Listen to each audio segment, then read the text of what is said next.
happened. Thank you so much for joining us. So, Nahid, if you could tell us, you're just 26, you're very young. How did this movement begin in the first place?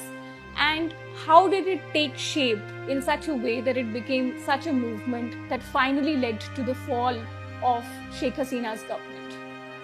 Thank you very much. We started at the beginning as quota reform movement, and you will know that in 2018 this movement took place in Bangladesh. আমরা 2018 সালে এই আন্দোলনটা একবার হয়েছিল।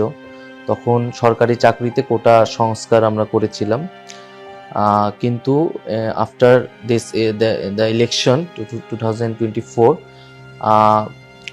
হাইকোর্টের একটা রায়ের মাধ্যমে কোটাটাকে আবার ফিরিয়ে আনা হয় সরকারি চাকরিতে। তো স্টুডেন্ট বিকাম ভেরি অ্যাংরি এবং তারা এটার প্রতিবাদ জানায়, এবং আমরা কোটা সংস্কারের দাবিতে আবার সকল বিশ্ববিদ্যালয়ে ইউনাইট হই।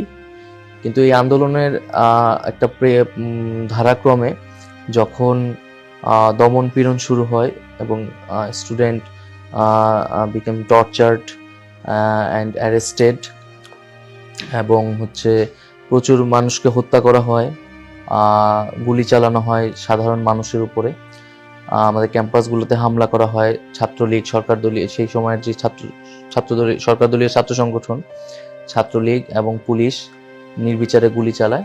তখন এই হামলা এবং এই দমন নিপীড়নের বিরুদ্ধে সকল ছাত্ররা এবং জনগণ এসে যোগ দেয়, এবং এটা একটা সরকার পতনের আন্দোলনের দিকে রূপান্তর হয়।